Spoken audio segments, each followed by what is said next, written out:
hope you guys watched the YouTube video first about Jim Dine. He's a really cool artist and one of my favorite pop artists. Jim Dine was born in Cincinnati in the 1930s. He created pop art all the way through his whole life, and he's still alive today. Now for our project, we're gonna take his inspiration of his heart art, and we're gonna make some fun, funky hearts. I'm gonna show you two different options today.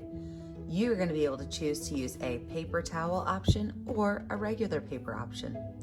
You're gonna be able to choose to use a masking option with a heart or a glue-on choice. So what are you gonna need today? You're gonna need a piece of paper towel, a white piece of paper, and then some sort of a heart color or just a scrap paper.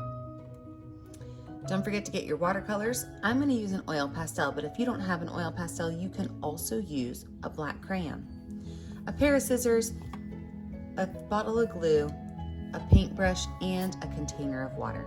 So let us get started. First, I want you to look at some of Jim Dine's hearts. I want you to notice the color and how they almost look a little scratchy, maybe scribbly.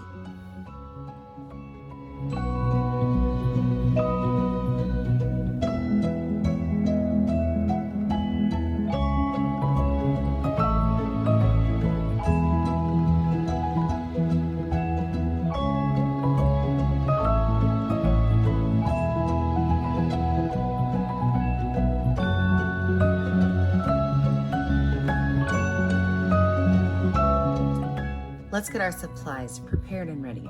Watercolors work best when there's a little bit of water in them to begin with. So I'm going to take my paintbrush with some water and I'm going to drop a couple drops of water on each of my palette reservoirs.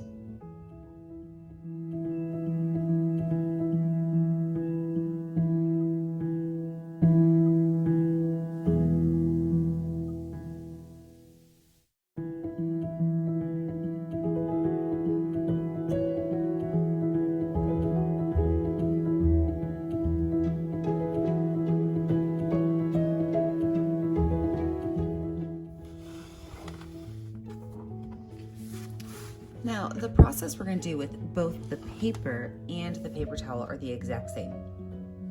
So I'm going to set my paper towel to the side and I've got my paper out and ready. And what we're going to do is we are going to add some water to our paper first, but not a lot, and we're not going to put it everywhere. We are going to start with a wet on wet technique, which is where you add some water to your paper, and then you can add some watercolors on top. And with the watercolor already on the paper, it's going to allow the watercolors to move seamlessly across that paper. So like I said, I'm just gonna add a couple spots because I don't want it everywhere. And then I can add some watercolors to those and watch what's gonna happen. When I just put a dot on there, it moves all by itself. Cool, right? You do have to think about your color wheel when you're doing this, because if you put colors that are opposite on the color wheel together, they're going to create brown. Those are complementary colors. And complementary colors, well, they complement each other, but when mixed, they also create the color brown. So I want you to think about using colors that are close to each other on the color wheel. Maybe like choosing all warm colors. Red, yellow, and orange are warm colors. They're all on the same side of the color wheel. Or choosing to use cool colors. Green, purple, and blue. They are all on the opposite side of the color wheel from the warm colors. So I have just set down a couple of colors using my wet on wet technique. To me, this looks kind of like maybe some tie-dye going on. The next thing I'm going to do is I'm going to take some of my other areas and I'm just going to add spots of color. And I can use it by just doing a paintbrush stamp, or I can make a squiggle line. I can even make it a larger space. But what I'm going to do is I'm going to drop areas of color all over the place. Remembering that if I get too close to my wet on wet, the colors are going to blend a little bit. I'm going to fill my entire background in using colors on my paint palette, mixing them as I go, changing how I'm going to do it. Maybe I really liked that wet on wet technique. I could do more of it. And I'm going to fill my entire background in, kind of like Jim Dine would do with all of his bright, wild, crazy colors.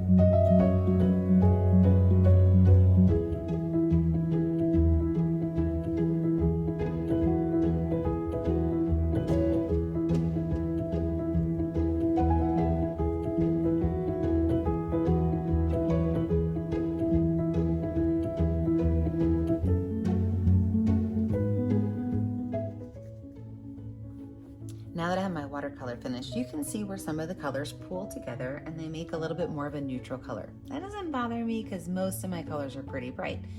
But as you can clearly see, the areas that I put the wet on wet, those colors blend together more seamlessly, while the other areas where I put on wet paint on dry paper, those colors blended a little bit around the edges, but they mostly stayed in their own space. Now I'm going to do the exact same thing with my paper towel so that you can see both options. But you do want this to dry fully before you move on. So whether you've got a fan or maybe a hair dryer, you do want this to dry all the way before you start on your heart. When I set my paper towel down, there's a little bit of wet paint from my last round, and that's okay, that doesn't bother me. But I want to show you what happens if I use water on my paper towel. It's a little bit different than if I put water on my paper. So water on my paper towel will move a lot slower. When you're doing your water on your paper towel, you're going to want to put water on and then put water on again on top.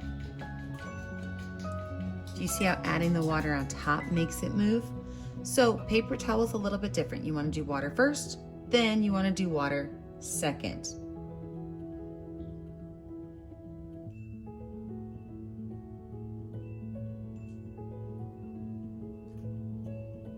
All right, let's get our paper towel art ready.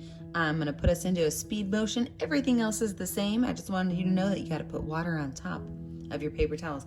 I'm actually also gonna put a couple of paint rags underneath mine because you know what happens?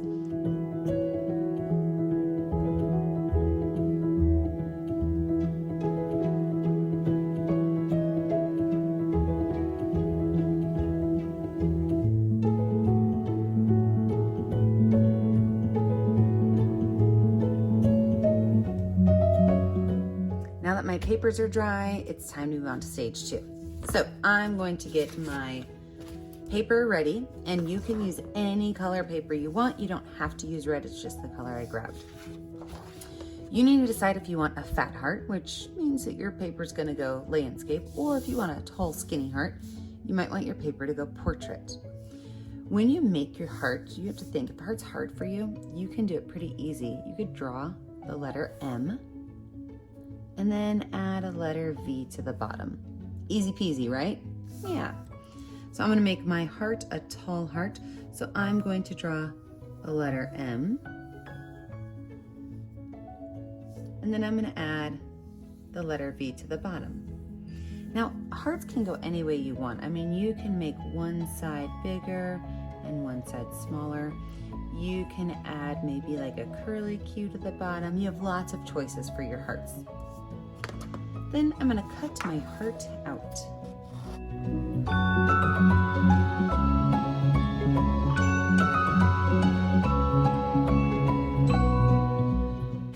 Now, like I told you, there's 2 different ways to do this project. So the first way we're gonna do it is we're gonna lay our heart down and we're gonna do a rubbing off technique. It's where you use this as like a mask.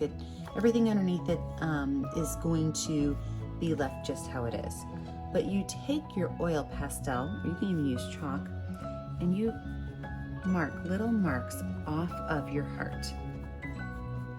What's happening when you mark these little marks off your heart is that you're leaving behind those black lines. And you can make some of those black lines really long and some really short, but you're gonna go all the way around your heart making little lines. And you can use this with a marker, a crayon. I like oil pastel because I'm gonna smudge mine at the end.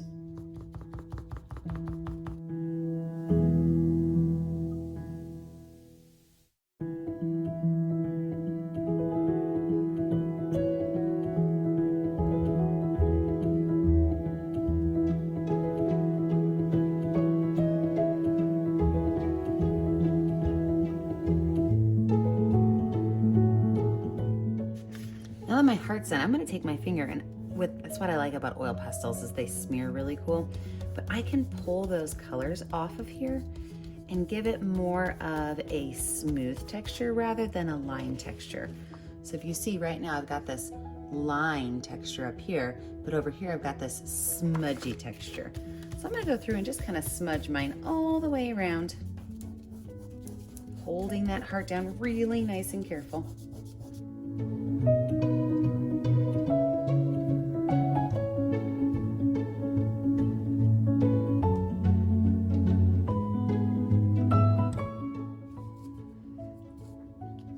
Now, are you ready to see the magic? You pull that up and you've got this really cool heart, right? Now, Jim Dine would often take his dark color and maybe add just a couple of like scribbleish-y lines to the inside of the heart, just right on the inside area, not going too far. But then you have this really cool heart. So I did the masking technique on my paper. Of course, you know I have to sign my artwork.